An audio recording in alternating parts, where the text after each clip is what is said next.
Assalamualaikum warahmatullahi wabarakatuh. Perkenalkan, nama saya Muhammad Fadlur Rahman. Saya akan bercerita tentang Nabi Ibrahim alaihissalam. Nabi Ibrahim alaihissalam mencari Tuhan. Nabi Ibrahim alaihissalam adalah putra tokoh pemahat patung terkenal di masa kekuasaan Raja Namrud. Nabi Ibrahim alaihissalam dilahirkan saat ayahnya berusia 75 tahun. Nabi Ibrahim alaihissalam lahir dari seorang ibu yang bernama Umailah. Sebagian menyebutnya Amilah. Diketahui sejarah hidup Nabi Ibrahim alaihissalam bermula dari kota Babilonia. Lalu tumbuh menjadi remaja, kemudian berhijrah ke daerah Haran, dekat Baitul Maqdis. Tak lama setelah mereka menetap di Baitul Maqdis, ayahnya yaitu Azar meninggal dunia pada usia 250 tahun. Ya, sedih ya. Hal ini bermula ketika Ibrahim telah beranjak dewasa. Ia merasa kehilangan sosok yang sebelumnya memberinya makan dan perlindungan. Terlebih, ia mendapati banyak orang yang menjadi penyembah berhala. Tetapi Ibrahim mengingkari anggapan bahwa patung berhala adalah dewa. Sehingga Nabi Ibrahim berniat untuk mencari Tuhan yang sesungguhnya. Terdapat beberapa ayat yang menjelaskan sebagian kisah tentang pencarian Nabi Ibrahim mengenai Tuhannya. Seperti yang tertuang dalam Al-Quran Surat Al-An'am ayat 76 hingga 78. Yang berbunyi, ketika malam telah gelap, dia melihat sebuah bintang, lalu berkata, "Inilah Tuhanku."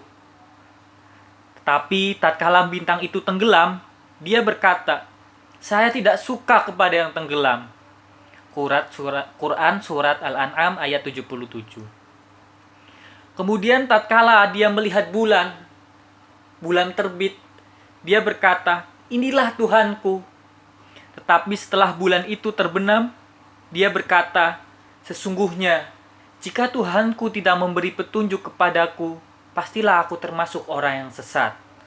Quran Surat Al-An'am ayat 78. Kemudian, tatkala ia melihat matahari terbit, dia berkata, "Inilah Tuhanku, ini yang lebih besar." Maka tatkala matahari itu tenggelam, ia berkata, "Hai kaumku, sesungguhnya aku berlepas diri dari apa yang kamu persekutukan." Quran Surat Al-An'am ayat 78. Ini adalah daya logika yang Allah karuniakan untuk Nabi Ibrahim. Sehingga ia menolak agama penyembahan langit yang sedang dipercayai kaumnya. Ibrahim pun menyadari bahwa yang mengendalikan bulan, bintang, matahari, siang dan malam, juga yang menciptakan seluruh makhluk di bumi adalah Tuhan yang sebenarnya. Suatu ketika, Raja Namrud yang telah mendakwakan diri sebagai raja di muka bumi memerintahkan untuk mendirikan sebuah bangunan sebagai tempat menyembah patung berhala. Ketika mendapati berbagai patung berhala dijadikan sesembahan, maka Nabi Ibrahim bertekad menghancurkan berhala tersebut sebagai bentuk pembuktian bahwa patung batu hanyalah benda mati yang tidak dapat bertindak apapun. Nabi Ibrahim datang untuk meruntuhkan segala patung, terkecuali patung terbesar yang dianggap sebagai sesembahan paling hebat bagi kaumnya. Nabi Ibrahim yang dikenal berani menentang penyembahan berhala dipanggil untuk dihakimi.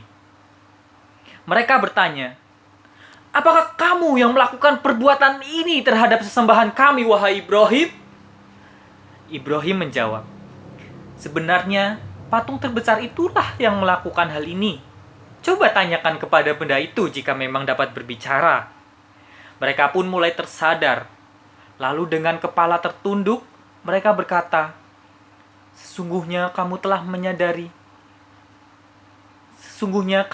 menyadari bahwa berhala-berhala itu memang tidak dapat berbicara." Kemudian Nabi Ibrahim berkata, "Lalu mengapa kalian menyembah kepada selain Allah?" Mendengar pernyataan Ibrahim, para pengikutnya tersadar dan terpikir oleh mereka, Tuhan yang selama ini mereka sembah tidak dapat melihat, tidak dapat mendengar, dan tidak dapat bergerak.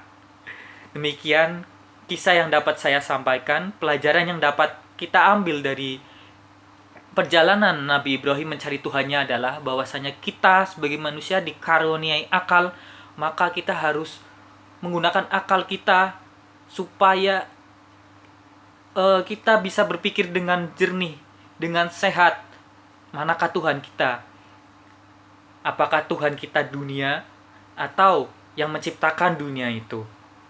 Terlebih kita adalah mahasiswa. Mahasiswa adalah di atasnya siswa, mahasiswa. Sesungguhnya akal kita harus lebih bisa menjangkau apa yang tidak dijangkau oleh mereka yang tidak berpendidikan. Sesungguhnya dan seharusnya kepintaran kita harus mempertebal iman kita supaya tidak sia-sia. Demikian dari saya, kurang lebihnya mohon maaf. Wassalamualaikum warahmatullahi wabarakatuh.